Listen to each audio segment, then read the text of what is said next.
What's up guys, Rogue9 here, and we're back exploring some of the least used guns in Battlefield 1. Under the microscope today are the Scout class sidearms, which are the From a Stop, the Bodeo 1889 and the Mars Automatic.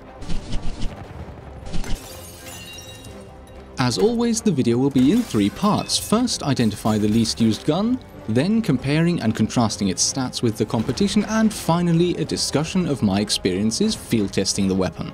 The stats on screen now are accurate as at the 20th of May 2017, and for each gun we'll be looking at the percentage of the combined usage time of all 3 Scout class sidearms.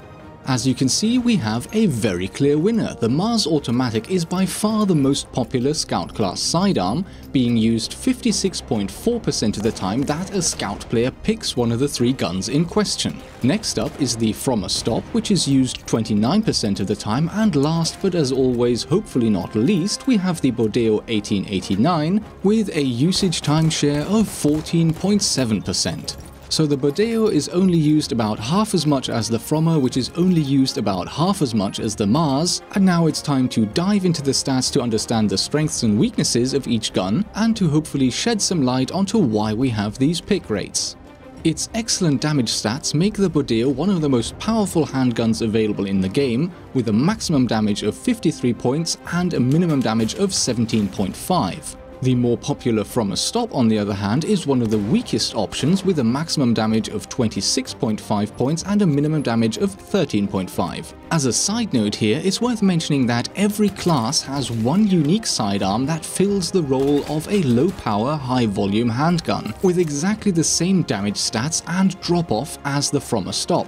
There are minor differences between these guns, but we're almost talking reskins here. For the Assault class, this gun is the 1903 Hammerless, as we already discussed. The medics have the Taschenpistole M1914, and the support class has the Modelo 1915. So if you enjoy playing any of these guns, it's also very likely that you'll enjoy the From a Stop.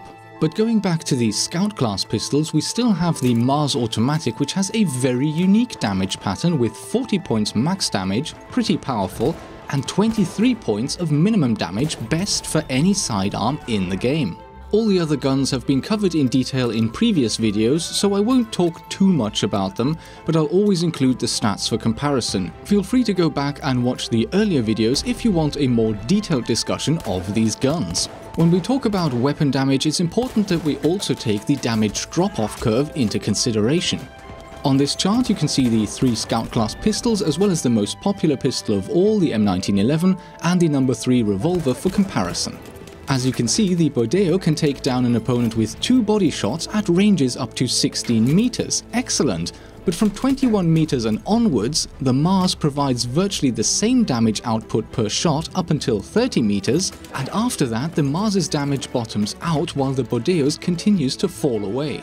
So the Bodeo's strengths clearly lie at shorter ranges, at least compared to the Mars. Compared to all other pistols, its damage output per shot remains impressive at any range.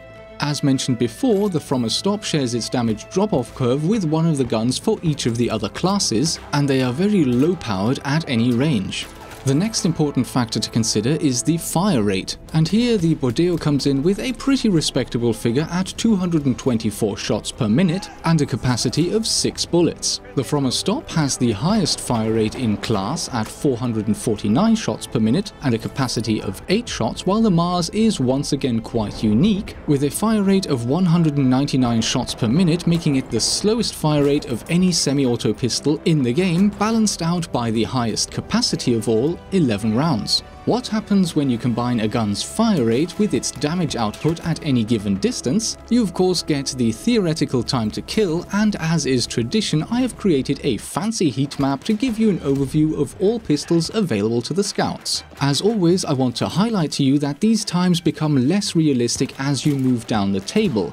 To achieve these times, you need to fire at the maximum fire rate that your gun is capable of, and each bullet needs to strike your opponent in the upper body. The further away you are, the more difficult this becomes, and this is particularly important for the second most popular Scout gun, the From a Stop, and of course its cousins in the other classes. From 23 meters onwards, these guns have the best theoretical time to kill, but at this distance, firing at max range, which is around 7.5 shots per second, and hitting every shot, is already not very likely. But this means of course that conversely, achieving the theoretical time to kill is much more likely at closer ranges, and this is exactly where the Bodeo shines. Its 2 shots to kill up to 16 meters give it by far the best time to kill, and even after that, the time to kill remains very competitive up to 34 meters. Beyond that though, it's not so great. Considering the Mars Automatic's time to kill can be very misleading. Against a full health opponent, the gun will always need at least 3 shots, even increasing to 5 shots from 29 meters and onwards, and combined with the appalling rate of fire, that results in a poor time to kill at any range except between 17 and 22 meters. But how can the Mars be so popular then? Well, its uniquely flat damage drop-off curve and max damage of 40 points make the Mars Automatic the perfect sidearm for finishing an injured opponent at any range. All of the scout rifles, with one exception, will do at least 60 points of damage at close range even when hitting the legs, which, as you may know, reduces damage by 25%. So as long as you hit your opponent with your rifle first at distances up to 14 meters,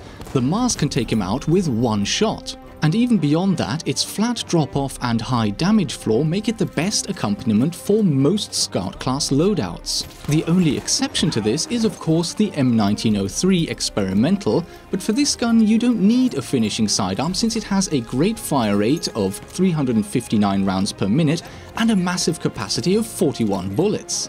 And the Mars's qualities as a finishing sidearm don't end there. Its muzzle velocity of 530 meters per second is the best of all handguns in the game, making it easier to hit moving targets at a distance. The From a Stop's muzzle velocity of 320 meters per second is okay, but not great, and the Bodeo's 255 meters per second, even though it's the best for any revolver in the game, only manages to beat the M1911 and No. 3 in the Scout class. This once again counts towards the argument that maybe the Bodeo is best suited to closer ranged engagements.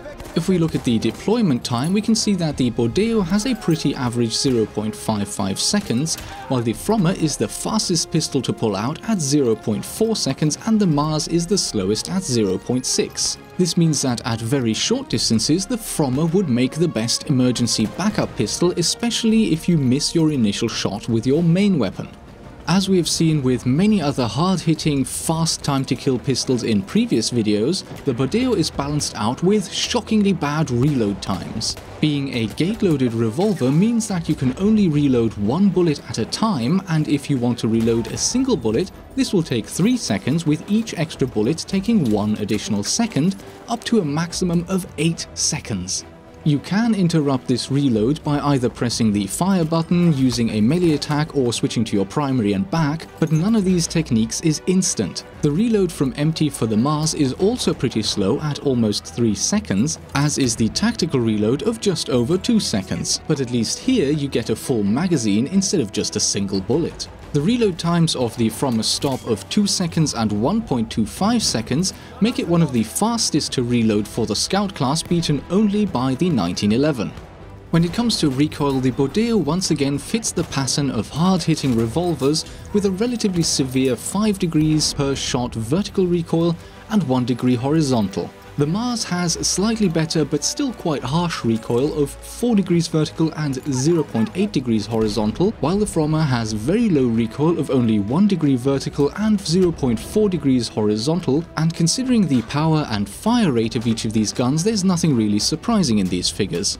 And last but not least, let's examine the Adf spread for these weapons. The Mars further cements its status as an outstanding medium to long range scout sidearm with the best Adf spread from standing of any pistol in the game of 0.18 degrees, although its moving Adf spread is very average at 0.5 degrees. The Bodeo also does quite well in this category with the third best Adf spread while standing still of 0.27 degrees, but once again if you're moving that goes up to 0.5 degrees. The Frommer's standing Adf spread of 0.4 degrees is the weakest you will find for pistols in the game, but at the same time its moving Adf spread is also 0.4 degrees, and that makes it the best you can find for pistols in the game, meaning that this gun is better suited to running and gunning than its competitors. As always, the hip fire spread for all pistols in the game is exactly the same, 0.8 degrees standing still and 1.2 degrees moving. Excellent, and with that we can now finally move on to the summary and conclusion.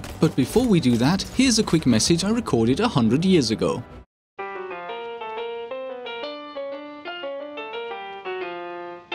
As war rages throughout Europe, armies on both sides scramble to replenish their losses. The French have recently joined us on the battlefield, and there is talk of the Russians wading into the fray in the coming months. With this increased battlefield activity, it is paramount that we organize our best and brightest young men into elite platoons so that they can join forces and overwhelm the enemy. Do you have what it takes to survive on the battlefield? Are you playing on a personal computer? If so, then join the official Rogues Raiders platoon now. General Rogue 9 is mostly active on EU servers, but soldiers from all regions and national backgrounds are welcome while spaces last. Once the platoon has been formed, we will look to start hosting some special events on our private server, so make sure you also favorite the official Rogues Raiders server. News of these events will be shared via our official Carrier Pigeon account on Twitter at RogueN9. Do not delay, your country is counting on you. Join Rogues Raiders today.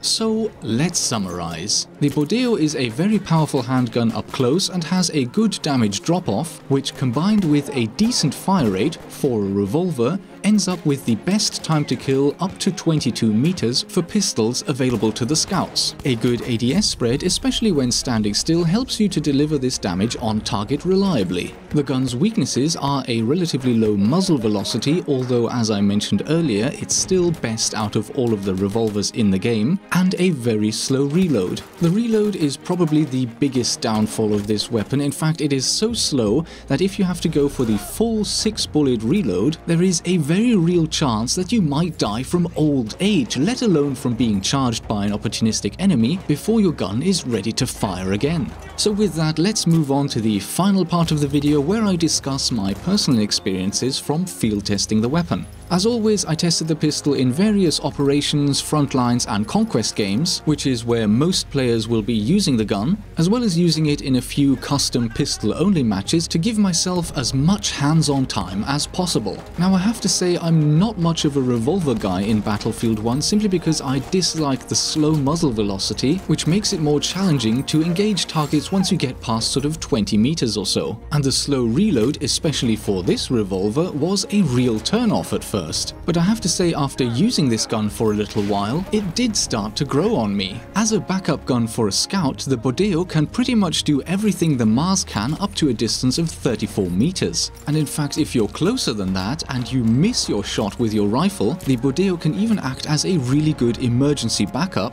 while the slow fire rate of the Mars makes it far less suitable in that situation. Of course, at greater distances, the Mars's excellent muzzle velocity and accuracy give it a definite advantage, but once you get to longer ranges, you might as well just reload your rifle and take another shot with that. So yes, I can understand why the Mars is the favorite scout class pistol, simply because of its amazing follow-up capabilities, but if you're going to be playing as an aggressive scout, pushing up on the enemy and even fighting within buildings or bunkers, having a sidearm that can act as a standalone weapon could make all the difference, and the Bodeo does have that capability. So would I go as far as to say that the Bodeo is a hidden gem?